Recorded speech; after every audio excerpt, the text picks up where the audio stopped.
Salut à toutes et à tous et bienvenue à ce deuxième numéro de votre émission Dans la Paillote qui est présentée par Martin Machit à la vie mystère, votre humble serviteur. Nous sommes là pour vous servir. Aujourd'hui, encore une fois, j'ai le réel plaisir de recevoir un homme de Dieu que vous connaissez très bien. Il s'agit bel et bien de l'apôtre Hervé Boundia, l'apôtre visionnaire de la communauté Vie Abondante qui comprend en son sein deux assemblées proprement dites pour l'instant. L'Assemblée de Paris et celle de Kinshasa. Je profite de cette aubaine pour dire mes sincères salutations à la grande famille qui nous suit à partir de Paris. Pourquoi pas ceux qui nous suivent à Londres, nous sommes aux États-Unis, nous sommes également au Canada, nous sommes dans 17 pays que vous êtes en train de nous suivre, aimables internautes. Nous sommes infiniment reconnaissants de votre fidélité et attachement sur notre chaîne YouTube La Vie Abondante TV, également La Vie Mystère officielle. Je tiens sincèrement à remercier la grande équipe technique qui m'accompagne cet après-midi. Je vois Gibson derrière la belle vitrée. Je vois également Jotem qui est en train de nous suivre. Pourquoi pas, big salutations à mon daddy, mon formateur, Mathias Kabeya qui est en train de m'encadrer spirituellement. Je tiens sincèrement à les saluer. Je salue également la présence des mamans Nelly qui nous observent. Pourquoi pas vous tous et toutes qui êtes scotchés et branchés en train de nous suivre. Voilà, je vais devoir recevoir l'homme de Dieu qui me fait le réel plaisir sur ces plateaux. Il s'agit de l'apôtre Hervé Boundia à qui je dis bonsoir et bienvenue dans cette émission. Bonsoir mon fils. Je suis très content de vous recevoir encore une fois de plus. Moi également, c'est un grand plaisir. Voilà, fidèles téléspectateurs, vous remarquez déjà que l'ambiance est au zénith avec l'apôtre Hervé Boundia. Mais mon papa, je suis en train de remarquer la présence de deux drapeaux derrière vous. Exactement. Je ne sais pas, ça symbolise quoi? En fait, c'est une vision. C'est une vision du Seigneur. La Bible dit, demande-moi les nations, je te les donnerai en possession. Okay. Donc, chaque pays où Dieu nous donne de la francophonie, et dès que nous implantons la vie abondante, nous mettons un drapeau. Donc, actuellement, comme on est à Paris, voilà les drapeaux de la France. Okay. Et on est à Kinshasa, voilà les drapeaux de la RDC. Voilà. Et dès qu'on va implanter en Côte d'Ivoire, les drapeaux de la Côte d'Ivoire, c'est rajouté. Effectivement, fidèles téléspectateurs, c'était juste une façon de recevoir l'homme de Dieu et vous dire que notre thématique du jour s'intitule « Les scandales dans l'église de Jésus-Christ, causes et conséquences ». Papa, vous avez une lecture à faire? Oui, exactement. Bibliquement parlant, on va essayer de parler un peu du scandale de la parole de Dieu. Ok, d'accord. On va ouvrir deux passages dans les livres de Matthieu, chapitre 18. Très bien. La Bible dit, verset 7, « Malheur au monde à cause des scandales, car il est nécessaire qu'il arrive des scandales, mais malheur à l'homme par qui les scandales arrivent. » La Bible dit, « Malheur à l'homme par qui les scandales arrivent. » Donc, les scandales étaient prévus comme des signes de fin de temps. Des signes qui précèdent le retour de Jésus pour l'enlèvement de l'Église. Amen. Donc, ce n'est pas étonnant aujourd'hui de voir des scandales dans l'Église. Parce que la Bible en a déjà parlé. Regarde, je vais encore te lire un autre passage dans 1 Corinthiens chapitre 10. 1 Corinthiens 10. Je vais te lire le verset 32. 1 Corinthiens chapitre 10.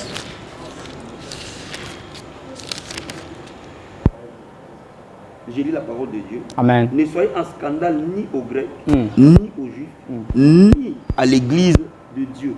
L'apôtre Paul dit, logiquement, nous, en tant que les enfants de Dieu, les saints, nous devons éviter d'être scandales. Nous d'abord, enfants de Dieu. Exactement. Malheureusement, on voit les scandales dans l'Église. Voilà. Merci beaucoup. Vous êtes un peu trop rapide, mais nous allons y arriver. J'aimerais que vous puissiez un peu nous résumer les mots scandale. Qu'est-ce?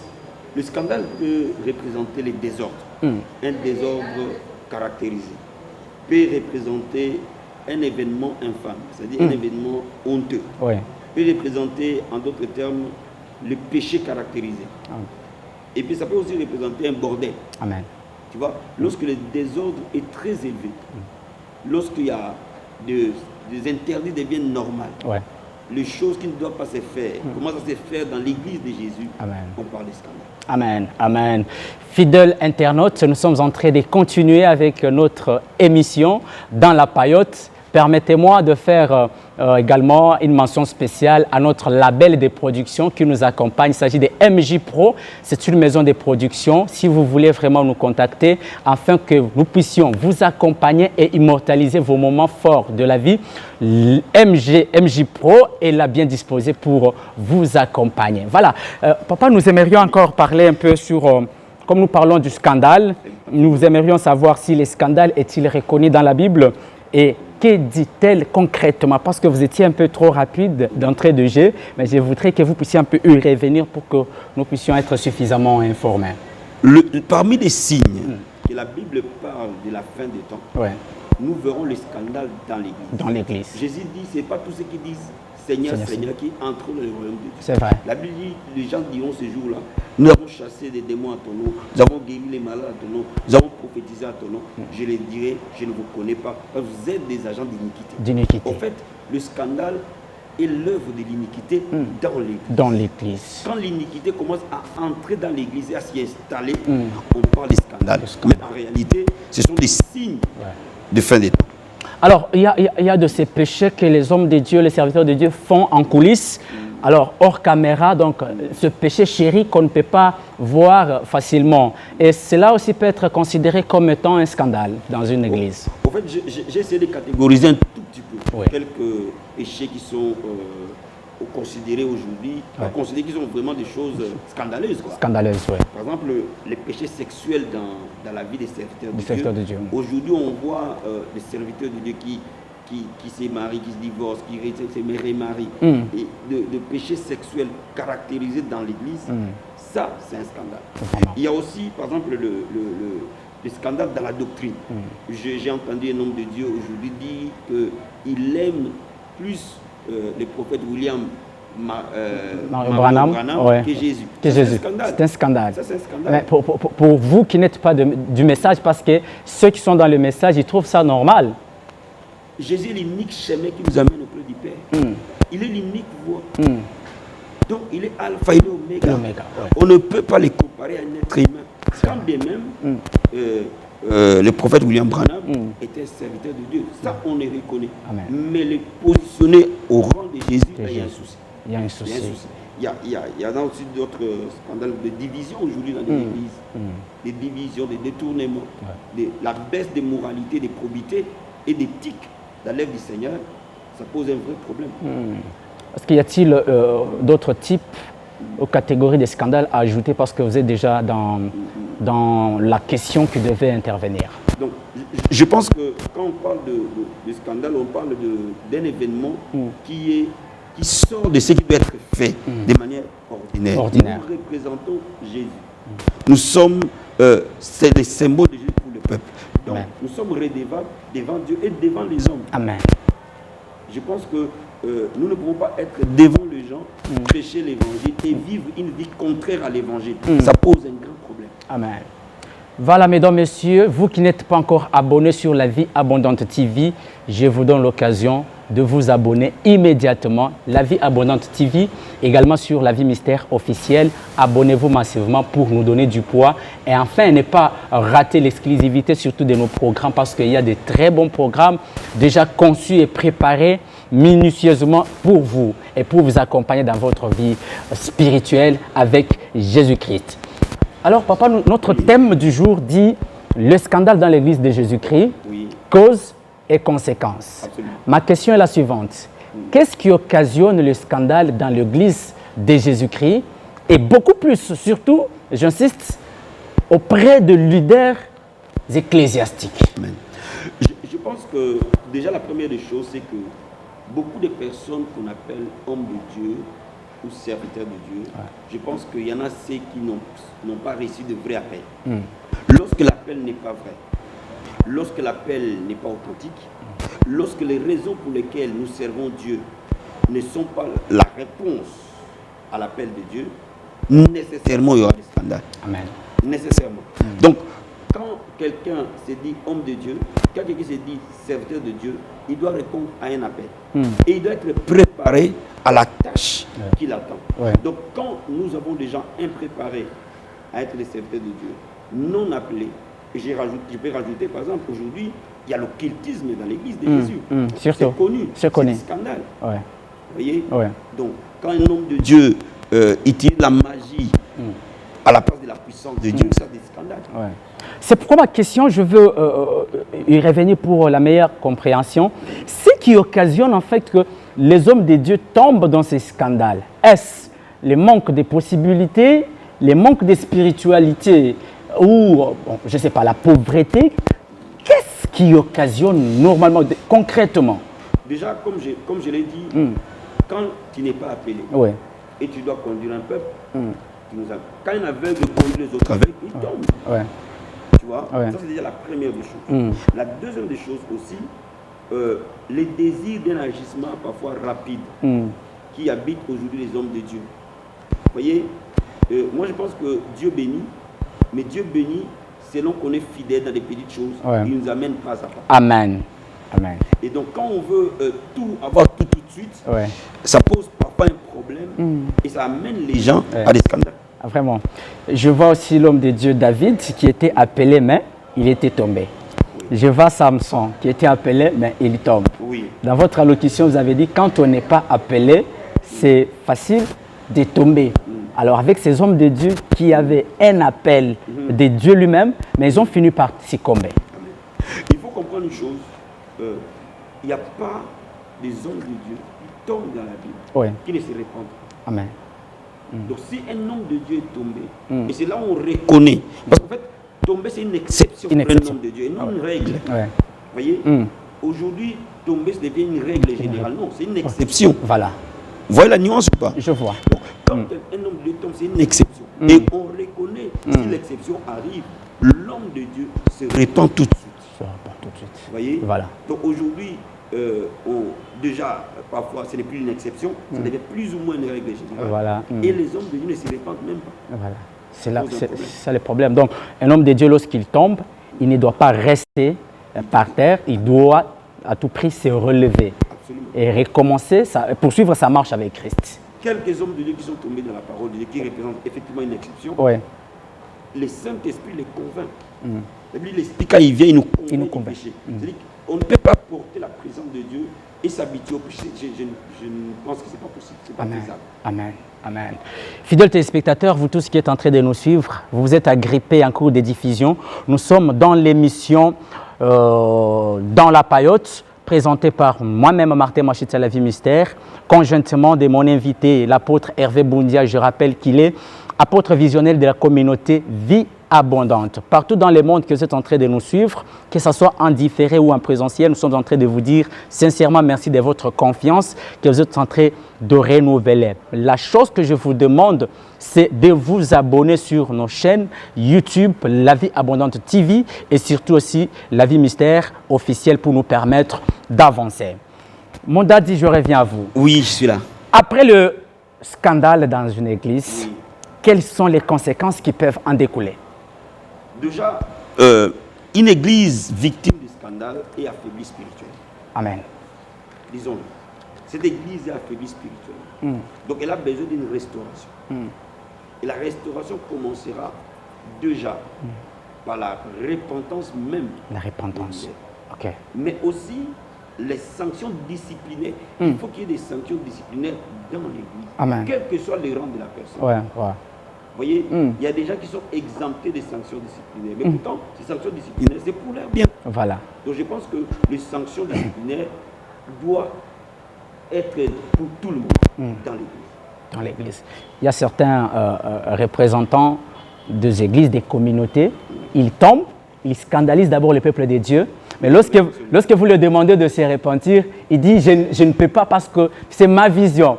Donc, il n'accepte pas de se repentir afin d'arranger vraiment avec d'abord son Dieu et avec le peuple, vois, les brebis qu'il Tu conduit. vois, quand nous servons Dieu, ce qui importe, Ouais. c'est que Dieu agrée ce que nous faisons. Amen. Vous voyez, les hommes peuvent agréer, mais si Dieu n'agrée pas, c'est pas possible. Tu vois? Ouais. Donc je pense que c'est salutaire. La Bible dit, sans la sanctification, personne ne verra Dieu. Amen. Nous prêchons, mais le Seigneur, est-ce qu'il agrée les sacrifices que nous présentons? Vous voyez? Oui. Et c'est que chaque homme de Dieu doit se poser comme question. Voilà. C'est bien de bâtir une église, c'est bien d'avoir des foules, mais comment Dieu voit le ministère que tu fais? Amen. Ça peut plaire aux hommes, pas nécessairement plaire à Dieu. Je pense que si ça plaît à Dieu, ça plaira aux hommes. Amen. Donc la repentance est la voie de la restauration, De la même, restauration. de l'homme de Dieu lui-même, mais aussi du peuple. Parce qu'on ne donne que ce qu'on a. Tu vois? Ouais. Si on est un citronnier, on ne peut pas donner les oranges. Ça, c'est vrai. Donc l'homme de Dieu doit être restauré spirituellement pour que l'Église dans son ensemble soit restaurée. Amen, amen. Je ne sais pas si vous êtes également bénis de la même façon que moi. Je suis en train de les profiter déjà en direct.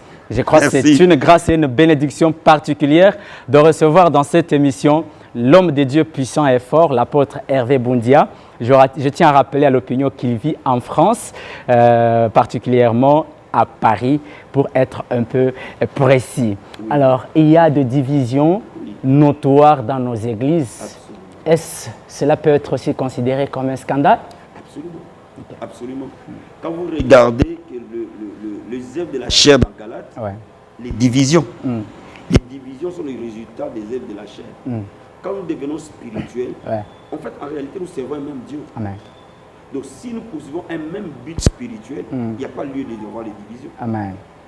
Donc, je ne sais pas si tu vois. Je vois. Donc, si nous poursuivons un même but dans une même famille spirituelle, il n'y a pas lieu d'avoir les divisions. Je n'ai pas dit qu'il ne peut pas y avoir des accords. Mais les enfants de Dieu, ils poursuivent un même but, ils ont le même Saint-Esprit, il n'y a pas lieu. Mais la séparation quand même peut être envisagée. Oui, en fait, deux personnes peuvent se séparer sans devenir des ennemis. Oui. Sans amener leur différence dans les lieux publics. Amen. Sans amener leur différence sur les médias. Ok. Vraiment. Alors, voilà. Je suis en train de poser la toute deuxième question ou troisième. Oui. Quelle attitude qu'un enfant de Dieu pourra-t-il prendre lors de cette épreuve, pendant cette épreuve scandaleuse? Alors, quelle attitude? Les hommes de Dieu, on parle du peuple. Nous parlons du peuple et puis nous allons parler aussi des hommes de Dieu. Voilà. Ouais. Je pense que quand on est un peuple sous un ministère où il y a des scandales, je pense la première des choses est de revenir vers le Seigneur en lui disant qu'est-ce que j'ai fait? Conduis-moi, Seigneur. Ouais. Parce que je pense qu'il y aura, dans une église où il y a des scandales, il y aura des personnes que le Saint-Esprit va dire il faut partir. Ça, c'est plus que ça. Mais il y en a d'autres que le Saint-Esprit dira il faut intercéder. Ouais. Vous voyez? Ouais. Donc, il faut écouter la voix du Saint-Esprit pour savoir quelle est la bonne voie à suivre. Voilà. C'est très important pour le peuple de Dieu. Très important. Donc, il faut d'abord chercher l'orientation divine avant de prendre une décision. Absolument. Parce que ce n'est pas nous, le peuple, d'abord, qui avons scandalisé, mais il y a une tête qui nous a scandalisés. Mais nous pouvons être victimes. Oui. Parce qu'il faut comprendre une chose, que la vie spirituelle du leader nous impacte. Amen. Donc, si le leader ne craint pas Dieu, nous sommes quelque part victimes. Et ça marche. Ok. Alors, supposons que c'est vous maintenant le leader et qui êtes scandalisé, soit qui avez scandalisé, quelle attitude maintenant prendrez-vous?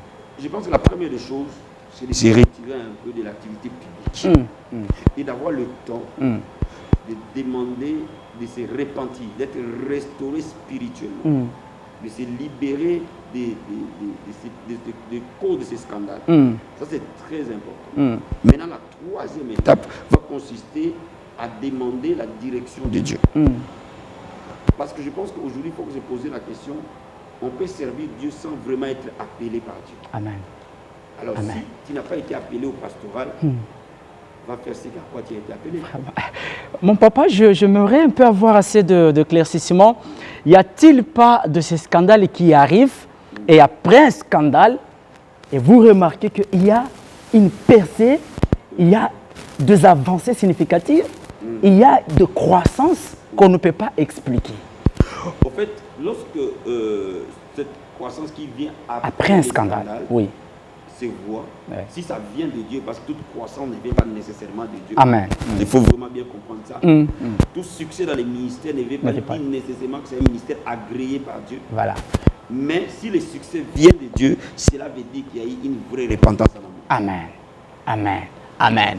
Alors toi qui es en train de nous suivre, si tu as été scandalisé, c'est toi-même qui avais scandalisé les autres, il est temps pour toi de te retirer, chercher la face de Dieu, réparer avec ton Dieu avant de revenir dans le service et continuer à servir ton Dieu. Mesdames, Messieurs, continuez à nous regarder. Vous êtes en train de suivre l'émission Dans la Paillote. Dans cette émission, nous recevons de très grandes personnalités et de toutes couches différentes pour parler de tous les sujets confondus dans tous les domaines de la vie. Nous essayons d'aborder afin de palabrer, afin de trouver des solutions, afin de bénir, édifier et enseigner également. C'est pourquoi vous qui avez fait votre choix judiciaire d'être agrippé sur cette chaîne, vous êtes les bienheureux parce que vous avez fait un très bon choix.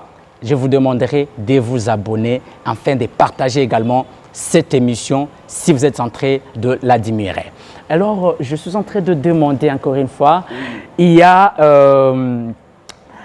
j'aimerais savoir si Dieu peut être sujet d'un scandale. Dieu peut-il autoriser, permettre, soit être derrière un scandale qui frapperait son Église, son peuple, ainsi que son serviteur? Absolument. Absolument. Vous voyez, la Bible dit Dieu ne fait rien sans avoir averti ses serviteurs les prophètes. Ouais. Donc, avant que le Dieu permette que le scandale n'arrive, c'est que les personnes étant l'objet du scandale ont été averties. En tout cas, généralement, Dieu ne met pas scandale un homme de Dieu sur son serviteur. Mais cela veut dire que cette personne, ce n'est pas le début de ses méfaits. Okay. Donc Dieu a eu le temps de les prévenir sous plusieurs formes. Mais lorsqu'il persévère dans les péchés sans se repentir, Dieu permet que les scandales arrivent. Dieu se décide maintenant d'agir, l'exposer. De l'exposer, donc de mettre à nu les œuvres des ténèbres. Est-ce que, sincèrement, soyons un peu honnêtes, est-ce que cette forme de scandale est très bénéfique pour le peuple de Dieu? Je pense que nous sommes dans les temps où Dieu est en train de restaurer son Église. Amen. Nous sommes dans les temps où Dieu est en train de chercher un peuple sanctifié, mis à part. Donc, l'Esprit de Dieu est en train de préparer, dans ce temps prophétique, son Église en enlèvement. Donc, il y aura un tri. Livré va être enlevé. Amen. Donc, vraiment, il faut comprendre que les choses vont se passer comme ça. C'est un temps prophétique. C'est-à-dire que tout ce qui était faux et qui faisait des choses cachées dans les secrets, d'une manière ou d'une autre, seront mises à nu. Amen. Amen. Parce que Dieu est en train de préparer son Église en enlèvement. Ça, c'est un temps prophétique. Vraiment. Amen. J'aimerais qu'on fasse cette similitude entre l'Église africaine et l'Église européenne. Bon, je ne suis pas en train de vous conduire dans un bâton de polémique, non. Je suis là en train de répondre. Non, ce n'est pas une polémique, s'il vous plaît, cher apôtre. Alors, parce que vous vivez en Europe, et nous vivons en Afrique. Alors, je trouve qu'il y a, en Europe, quel que soit le petit ou grand nombre de membres dans une église de là, on trouve que l'église est stable. Mais en Afrique, que ce soit le petit ou grand nombre, dans nos églises, on dirait qu'il y a toujours des polémiques, des scandales, des problèmes notoires. C'est dû à quoi? Je pense que la façon que nos églises fonctionnent, c'est lié au fonctionnement de nos églises d'origine africaine ou des églises africaines. La plupart de nos églises d'origine africaine ne sont pas... Il y en a quand même pas mal, mais on n'accentue pas beaucoup sur l'organisation. On n'accentue pas beaucoup sur l'éthique. On n'accentue pas beaucoup sur la formation. Donc ce sont des carences qui entrent dans l'église d'origine africaine. Donc qui, à un moment donné, amènent au scandale. Vous voyez? Par exemple, d'autres églises il y a plus de formation, il y a plus d'organisation, il y a plus d'éthique. Ce sont des choses qui sont déjà amoindries à la base. Voilà, c'est vraiment ça la différence. On trouve qu'un homme de Dieu peut commencer son ministère en Afrique. Peut-être qu'il a échoué, vous voyez dans son église beaucoup de désordres. Mais lorsqu'il se retrouve en Europe, il essaie un peu d'améliorer les conditions. Alors c'est dû à quoi? On trouve d'autres réalités à l'étranger ou comment? Surtout en Europe, je parle de l'Europe. Oui. De toute façon, quand on arrive à l'Europe, il y a d'autres réalités en tout cas. La réalité elle est différente par rapport à l'église africaine, ici là, en Afrique. Déjà, les enjeux ne sont pas les mêmes. Et je pense que l'église dans la configuration de l'Europe est beaucoup plus corsée, beaucoup plus difficile qu'ici. Donc, quelque part, il y a deux cas possibles. Soit vous vous améliorez et que vous suivez vraiment le Seigneur et vous appuyez sur lui. Donc, il y a une version bonne de vous qui apparaît. Soit alors vous vous enfoncez dans les mains. Vraiment. Fidèles téléspectateurs, nous sommes en train de tendre vers la fin de cette émission. Je vous dis sincèrement merci pour votre fidélité. Mais avant de clôturer, nous sommes en train de recevoir, je rappelle, pour votre gouverne, l'homme de Dieu, l'apôtre Hervé Bondia. Je répète qu'il est l'apôtre visionnaire de la communauté Vie Abondante. Lui-même vit à Paris, mais pour l'instant, nous les recevons sur notre plateau. Abonnez-vous surtout massivement pour ne pas rater les programmes que nous sommes en train de vous présenter dans La Paillote, l'émission préférée, l'émission de talent. Et merci beaucoup à le label qui est en train de nous accompagner, MJ Production, pour le travail remarquable qu'ils sont en train de faire et toute la grande équipe qui nous tient compagnie. Alors, je souhaiterais que vous puissiez d'abord donner un conseil aux hommes de Dieu qui avaient tombé, qui ont tombé, qui tomberont. Donc, quel conseil donnerez-vous à vos collègues qui tombent régulièrement pour eux? Donc, le scandale, c'est devenu comme un mode de vie. D'accord. Je pense que nous sommes dans les temps où l'Église doit revenir vers Jésus. Amen. Je vais dire aux hommes de Dieu, revenez vers Christ. Amen. Revenez vers lui de tout cœur. Revenez parce qu'il est compatissant. Il vous accordera sa miséricorde. Amen. Et maintenant, quand la repentance elle est sincère, elle est profonde, elle est réelle, elle amène à la conversion. À la conversion. Elle amène au changement. Ouais. C'est-à-dire que quand il y a une repentance qui est vraie, le changement est radical. Radical. Donc dès l'instant où on revient sincèrement à Dieu, l'avenir assure. Amen. Amen. Donc on n'aura même pas à s'inquiéter de rechuter encore. Parce que la conversion suit toujours. Les changements de vie, les changements de comportement, les changements de façon de faire, ça c'est indispensable. Voilà. Il y a une question pertinente qui me passe par l'esprit. Oui. Je vis un homme de Dieu qui implante des églises Oui. en désordre. Aujourd'hui, il est à Kinshasa. Demain, il est à Kolwezi. Le lendemain, au Katanga.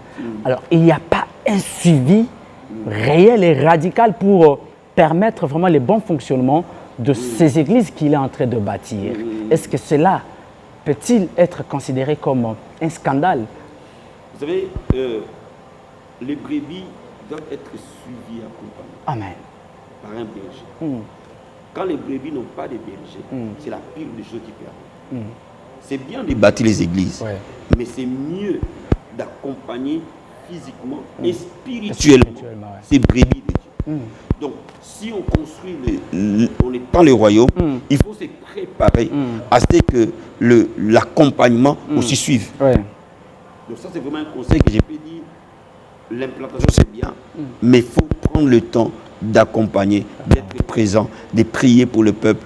Cet accompagnement-là, les brebis en ont nécessairement besoin. Amen, amen. Raison pour laquelle, ça c'est ma prière, aimable internaute, c'est une prière qui monte au fond de mon cœur, donc c'est levé de mon cœur, que l'Éternel, le Dieu Tout-Puissant, préserve mon apôtre, Hervé Bondia, qui ne soit pas un sujet de scandale, qui va impacter négativement la communauté Vie Abondante, qui va impacter négativement les gens, les brebis, qui aiment ces enseignements, qui les suivent de près ou de loin. Vraiment, c'est ma prière. Et je pense que c'est une bonne prière. Amen. Et c'est la prière qui est la mienne. Amen. De servir mon Seigneur avec fidélité. Amen. L'apôtre Paul a dit, j'ai combattu le bon combat de la foi. Maintenant, la couronne m'est réservée. Amen. Je pense que quand je serai à un âge avancé, j'aimerais utiliser la même phrase. Que Seigneur, au soir de ma vie, j'ai combattu le bon combat. Amen. Maintenant, la couronne m'est réservée. Amen. Alors, un mot très, très, très fort par rapport au sujet du jour, les scandales dans l'Église de Jésus, causes et conséquences. Un mot très fort. Qu'est-ce qu'on peut retenir sur ce sujet? Bien-aimés, sortons du scandale. Voilà les grands mots. Ça affaiblit l'Église. Ça détruit l'avenir de l'œuvre de Dieu. Amen. Donc aujourd'hui, nous devons revenir. L'Église doit revenir à la repentance. Amen. L'Église doit se préparer à l'enlèvement. Si vraiment il y a un mot, je vais dire à quelqu'un, où tu passeras ton éternité. Ça, c'est la question que tu dois penser. Amen. Tu peux avoir beau prêcher, tu peux avoir beau chasser les démons, tu peux avoir beau prophétiser, mais où tu passeras ton éternité. Où tu passeras ton éternité. Alors nous devons tous nous préparer au retour de Jésus. Si nous servons Dieu avec cet objectif-là, que le jour où le Seigneur reviendra chez nos églises, nous serons enlevés, tout sera bon. Vraiment, c'est très très important. Je considère ça comme votre mot de la fin. Merci. Peut-être que vous ayez quelque chose que moi j'ai remis, qu'on devrait sûrement aborder. Je vais plutôt prier. Ça va arriver. Amen. On commence par saluer d'abord surtout la communauté Vie Abondante qui nous suit à Paris, en Abidjan, aux États-Unis, au Canada, Congo-Brazza, Congo-Kinshasa, Gabon, Haïti, que sais-je encore, Guadeloupe, Cameroun. Et pourquoi pas ceux-là qui vous aiment en tant qu'apôtre Hervé Boundia. Effectivement. Voilà. Qui nous suivent, mais qui ne sont pas de la communauté. Qui ne sont pas de la communauté. Effectivement. Un mot fort pour eux, peut-être une salutation qui leur fera du bien. Vraiment, je vous aime. Et vraiment, ma prière pour vous est que le Seigneur nous préserve de tout mal, qu'il nous garde et que nous soyons sans tache et sans ride à la rencontre de lui. Vraiment, c'est ça la prière de mon cœur. Et vraiment, vous me faites plaisir toutes les fois que vous me suivez. Vous ne pouvez pas imaginer la joie que vous me donnez et le courage que vous me donnez. Merci pour toutes les prières, pour toutes les personnes qui prient pour nous dans toute la communauté et d'ailleurs.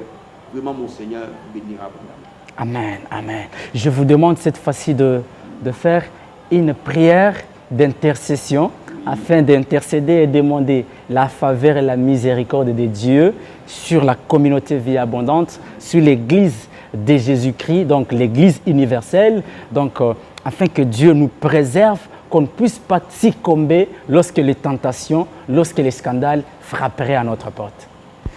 Je mets mes mains vers vous et nous allons prier ensemble. Amen. Seigneur, je te bénis. Je te rends grâce pour toutes les personnes qui nous suivent dans cette émission. Père de gloire, tu viendras chercher ton église. Il y a une église sans tache et sans ride. Amen. Préserve ton église, Père. Préserve ton peuple. Yes. Garde-nous sous l'ombre de ta main. Ô Père, que le sang de Jésus nous couvre et que le sang de Jésus sanctifie chaque vie qui m'écoute. Et que Père, l'esprit de sainteté, qui est l'esprit du Seigneur, nous amène à marcher dans la crainte de Dieu et à être prêts le jour de ton retour. Amen. Je te bénis dans le nom de Jésus-Christ. Amen. Amen. Laissez-moi vous dire que je suis sincèrement béni. Moi également, c'était bien. Vraiment, vous avez touché tellement les points saillants, ce qui pousse aux serviteurs aujourd'hui de tomber à tout moment. Donc, je manque les mots. Je suis béni et je crois que Dieu a exaucé ma prière afin que nous ne puissions pas tomber demain et le lendemain dans le scandale. Amen. Sincèrement, c'est un réel plaisir de vous recevoir sur ce plateau. À moins que ce ne soit pas la toute dernière fois. Non, je pense qu'on aura encore une autre occasion. Amen. Amen. Tu vas plusieurs occasions. Fidèles téléspectateurs, par ici prend fin notre entretien du jour. Je tiens à rappeler que je recevais pour vous l'homme de Dieu, l'apôtre Hervé Boundia. Je rappelle qu'il est apôtre visionnaire de la communauté Vie Abondante qui comprend deux assemblées. L'Assemblée de Paris, nous sommes en France, et l'Assemblée de Kinshasa, nous sommes dans la République démocratique du Congo. Mais l'œuvre continue, on continue également à implanter les églises partout dans le monde. Vous aimerez vraiment entrer en contact avec l'homme de Dieu.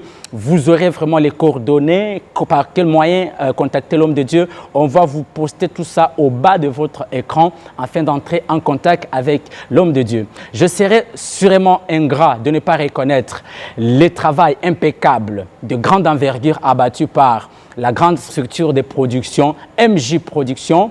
Derrière les caméras, je vois Gibson, je vois également Juscelin qui sont en train de me réaliser. Si vous aimez cette qualité de travail, il faut vraiment leur jeter des bouquets de fleurs. Sincèrement, merci et mes salutations à ma maman chérie qui me suit à partir de Paris. La maman, elle est pasteur responsable de la Vie Abondante Paris. Je saisis aussi de cette opportunité pour saluer ma petite sœur, la chantre de l'Éternel, Julia Boundia, qui me suit également. Pourquoi pas la grande famille Vie Abondante Paris et partout dans le monde que vous nous suivez. C'était vraiment un réel plaisir de vous servir. Je salue également les hommes de Dieu qui dirigent la Vie Abondante Kinshasa, à la tête avec comme berger l'homme de Dieu, le pasteur Mathias Kabeya, ainsi que madame son épouse qui sont en train de nous diriger. Je salue également l'évangéliste Tichik, pourquoi pas l'homme de Dieu Glody Boluka et nous tous, serviteurs de Dieu, ici à la Vie Abondante Kinshasa, nous vous disons sincèrement merci pour l'accompagnement. Quant à vous qui nous avez suivis aujourd'hui, je vous dis sincèrement merci, que ce ne soit pas votre dernière émission à suivre. Restez toujours branchés, partagez la vidéo, likez, abonnez-vous. La Vie Abondante TV, La Vie Mystère officielle.